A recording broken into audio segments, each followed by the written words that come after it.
So our first skill in our 9th learning unit on models of chemical bonding was on ionic compounds and then lattice energy. So our second skill that we're going to have here deals with covalent bonding and specifically using bond energy as a way to quantify that kind of an interaction.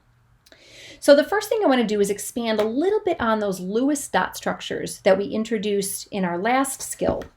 And so when we think about electronic real estate and who owns electrons, we need to think about whether or not those electrons are part of a bond. Okay, and a covalent bond counts those electrons as being shared. They count them as though they belong entirely to themselves, even though they belong to the molecule as a whole. Whereas lone pairs, or what we call unshared pairs. So I'm going to go through a couple of examples here to hopefully solidify this. Maybe it's something you've seen before. So if we consider hydrogen gas, each hydrogen atom would come in with its own single electron that would contribute to a shared pair that we could show as a bond. So two electrons that are shared with one another create a bond here. So each of these hydrogen atoms feels like it owns 2 electrons, but it really only owns 1 electron. Okay, so for each bond of a pair of electrons that's shared, so each atom sort of thinks that it owns all 2 of those, but in reality, it only owns half of them. It owns 1. Okay, so let's do another quick example here. If we've got hydrogen, that's going to come together then with fluorine. So fluorine, if we did our Lewis dot structure of fluorine, would come in like this. And so what we'd have then is these 2 electrons. These 2 electrons would form our bond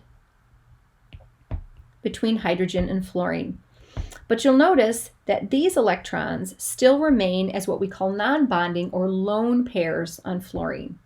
So these are non-bonding, or what we call lone pairs, right? And that's what we've indicated down below here, that those outer electron pairs that we don't involve in bonding are called lone pairs or unshared pairs. And they actually do belong to that atom by itself, okay? So when we think about in this situation, the hydrogen feels like it owns those 2 electrons, but it feels those 2, but it only owns 1. And then for the fluorine, right, the fluorine is a little bit different here because the fluorine feels all 8 of those electrons, but it really only owns 7. So let's make sure we can see where those 7 come from.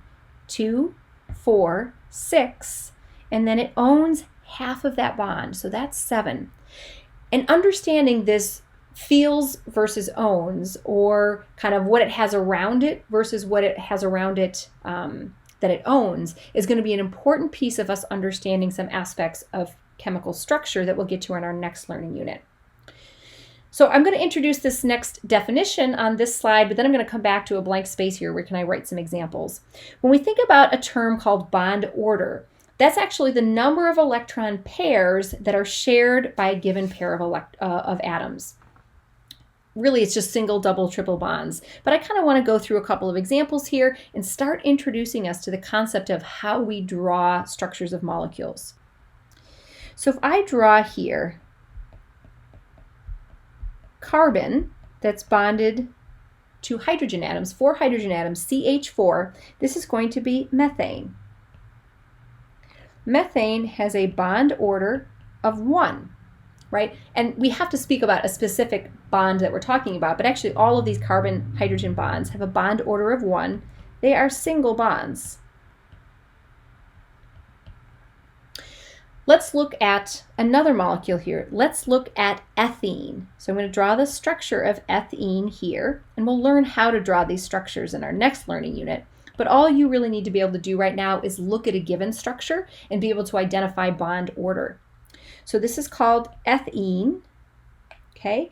The bond order here for that carbon-carbon bond is equal to 2, right? And we call that a double bond.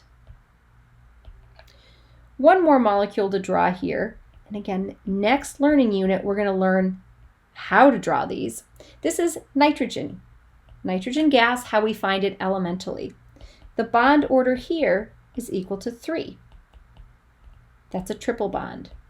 So figuring out bond order is pretty straightforward. You just need to count the number of lines, which represent electron pairs between two atoms, and that tells you the bond order. But one of the other skills that we have here is thinking about how we have trends with bond order, bond strength, and bond length. So let's kind of talk about these, and then we'll go back to our example here. So bond strength is just a qualitative or a quantitative estimation of the strength that it would take if we needed to physically break that bond and separate those pieces. Again, coming back to our Lego pieces here, what if we needed to break this apart? Bond length has to do with how far those nuclei are from one another.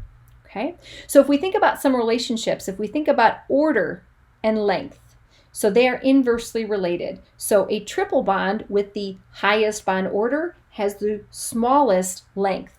So if we look back here, this nitrogen-nitrogen bond is going to be shortest. Now again, I'm kind of doing a little bit of apples to oranges comparisons here because these are different atoms as well. But in general, triple bonds are going to be shorter than double bonds, which are shorter than single bonds. So single bonds are longest, triple bonds are shortest. When we think about order and strength, and if you want to think about this, if I'm forming bonds, like the more bonds that I have holding something together, the stronger it's going to be. So bond order and strength are directly related. A triple bond having a bond order of 3, that high number is going to have the highest bond energy, the strongest strength, right? So triple bonds are going to be stronger than double bonds, which are stronger than single bonds, okay? Length and strength, inversely related. So again, you can imagine if you had a really long stick and you're trying to break it versus a really short stick. Harder to break a really short stick. The stick analogy works for our bond order as well, right? We got 3 sticks together, really hard to break. 1 stick, easier to break. So again, inverse relationship between length and strength. So high length, long bond, right? Large number there. It's going to have a small strength. Okay, so we want to be able to think of all of these pieces of information. Bond strength is going to be something that we will use from a quantitative sense using what we call Table 9.2, another one of those resources that will be put under your resource tab. All right, here's the big picture problem that you're going to potentially see on your quiz from Unit 9. Again, you're going to have one question that's either a lattice energy type problem or it's going to be a bond energy type problem. They're essentially the same kind of problem, but we're just dealing with the formation of an ionic compound or a covalent compound. But look at what we have here. The same type of a thing when we think about delta H of reaction. This is like delta HF, but now it's not for that ionic compound that we were talking about with lattice energy.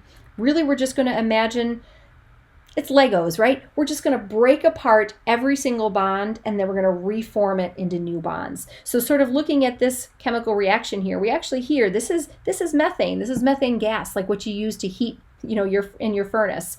And this is molecular oxygen. The products, this is going to be a combustion reaction. Let's take a minute and just kind of review that. So this is CH4 plus O2 is going to make CO2. We're actually going to have 2 CO2s. Or CO2 plus water. 1 CO2 plus 2 waters. So that's our chemical equation. This is a combustion reaction. So in that combustion reaction, what we're saying is let's just imagine breaking everything apart. So break every single one of these carbon-hydrogen bonds and get these Lego building pieces back, and break apart every single one of these oxygen diatomic molecules and get oxygen atoms, and then rebuild your carbon-oxygen double bonds there and rebuild your oxygen-hydrogen single bonds there. So again, this is another one of those, like we did originally with delta HF. Let's imagine breaking everything apart. That's a cost. Putting everything back together, that is a gain. Highlighting here, bond energy is always positive. It always takes energy to break a bond. When you reform bonds, when you make bonds, it releases energy. So that's kind of information I have on the next couple of slides here just to remind us of all of that, right? If we absorb heat, that's going to be an endothermic reaction. That's what's required to break reactant bonds and separate those atoms. So that's going to be an uphill arrow, right? That's what we saw here. Breaking those reactant bonds is going to be a cost. Again, we get energy back, we release energy when those atoms form product bonds. So again, we're going to have another one of these sort of situations where we're considering our costs and our gains. Notice here that this isn't a subtraction. We're basically adding two enthalpies together, but we're saying, what does it cost to break those bonds? That's going to be a positive delta H. Okay, and then when we release that energy, when we break those, reform those bonds, that's going to be a negative delta H. This is going to be an important thing. I'll highlight this in a second. When we use this table 9.2, we need to manually put the sign in based on what we're doing.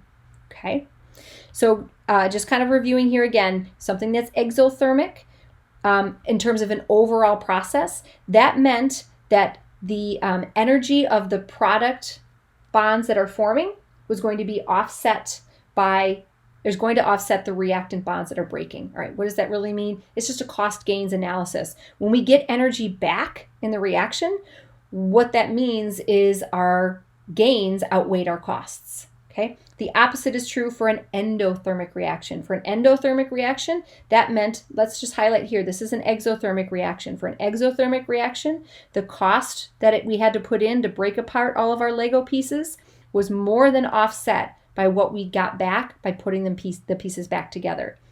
If delta H ended up being an uphill process, if our product energy was higher than our reactant energy, that would have meant we put more energy in to breaking apart those Legos than we got back from making something new. Okay? So in that case, we'd have an endothermic reaction. Delta H would be positive. All right. Again, this is just really Hess's law sort of in play here when we think about breaking all of these pieces apart. So we're not going to use a Hess's law type equation because we're not going to have multiple equations. You'll need to use table 9.2 for these problems. So what you're going to do is you are going to break all of the reactant bonds to obtain individual atoms. Basically, you're going to be looking and counting all the different bonds you have in your reactants, and then looking on your table, getting their value, and scaling it up for the number that you have. Make all your product bonds. Okay, so tally up all the bonds that you're making, and then use appendix 9.2 to get the value of that and figure out how much your gains are. Then we're going to add our costs and our gains together here with the appropriate signs, and then we will get that enthalpy of reaction. So let me show you what this table looks like. You will have this table available as a resource. Okay, so a few tips on using this table. All of the numbers on this table are positive. We need to know when we're using this table, am I using this number as a positive value, meaning I'm breaking it? Or am I going to make this number a negative value because I'm making it? So again, if you're breaking a bond, that's a cost. We're going to use the value as we see it on here, a positive. If we are making it, that's a gain. We're going to use that value as negatives, and then we're going to sum those costs and gains to get the overall. So kind of coming back here, just to highlight here with this little example, I would need to look up, I've got 4 carbon-hydrogen bonds, okay? So I would look up on this table, carbon-hydrogen single bonds. I'm going to use this magic number of 413. I got to multiply it by 4 because there's 4 of those bonds. Then I have 2 oxygen atoms, okay? If I think about what oxygen looks like, oxygen is actually this. Oxygen is doubly bonded. I would make sure that you knew that. But oxygen as a double bond, I'm going to look up that value here. Oxygen. Oh, and they actually tell us that it's just O2, 498. But I got 2 of them, so I got to scale it up. Not 2 as in a double bond. I've got 2 oxygen molecules here. So I'm going to use that guy. And then I need to remake things. So again, I make carbon dioxide. Okay, so we can see, do they have carbon dioxide on here? No, I think they just have, oh, yep, 799. So there's CO2. So I'm going to use CO2 directly there. And then I made water. Okay, so I've got 2 oxygen-hydrogen bonds. So looking up oxygen-hydrogen, here we've got oxygen-hydrogen. They don't have water here specifically. So I'm actually going to have 4 oxygen-hydrogen bonds. So we're going to go through one of these problems in class. So don't worry if you kind of got lost a little bit there. We're going to go through one of these problems in class because you are going to see in your quiz, either a bond energy calculation problem or a lattice energy type problem. And again, it just depends on which class you're in, which one you'll get. Last thing to sort of talk about here is the qualitative piece that we have for covalent bonding. Remember in the beginning I told you when you have two atoms that come together and form a covalent bond, sometimes the electrons might not be shared evenly, and that creates what we call a polar covalent bond. So for example, if we've got hydrogen and hydrogen or fluorine and fluorine, they're going to have an equal sharing. So how do you know if you're going to have an unequal sharing? If you have two different atoms in a bond, and they're not the same, and they're not carbon and hydrogen, you have a polar bond, or at least for as much as we're going to cover in this class. So this is not a polar bond. This is not a polar bond. This is a polar bond. Hydrogen and fluorine have an unequal sharing of electrons. Okay, so how do we know who is going to have the greater share of the electrons? I'm going to show you something now that's really goofy, but I promise you, you'll remember it. I want you to remember the electronegativity boogie. And I don't know how this is looking for you guys in terms of where I'm pointing, but I'm pointing to the upper right corner of the periodic table and the lower left corner of the periodic table. That is the electronegativity boogie. And what I'm doing is I'm pointing to the most electronegative atom and the least electronegative atom on the periodic table. Well, what does it mean to be electronegative? Something that's electronegative, or the concept of electronegativity, is how much does that atom want to have electrons. So in this case, fluorine is much more electronegative than hydrogen. Fluorine is the most electronegative atom I could point to in that upper right corner. So in that case, fluorine is going to have a greater share of that electron pair. And what we do is we depict this with a special kind of an arrow. We draw an arrow that looks like this that points to the more electronegative atom. This is what we call a dipole. So this dipole is going to show us which bonds are polar, and they're going to point to the more electronegative atom. So a lot of this stuff here is going to become important as we build on it in our next learning unit. But just understand that unless you are two of the same atoms or carbon and hydrogen, you have a polar bond and you need to tell me where the dipole for that bond is going to point. We can also use these little symbols here. This is delta, so we can use a delta plus and then a delta minus to tell us which part of that bond is a little bit more positive and a little bit more negative. Okay? The last little thing I want to mention is actually not something that's part of this learning unit, but it is something that relates to everything we've talked about, and it is something we're going to see again and a lot in Gen Chem 2. I want to talk about the differences between intramolecular and intermolecular. Okay? Intra means within, inter means between. So that's the first piece, is making sure that we understand those prefixes.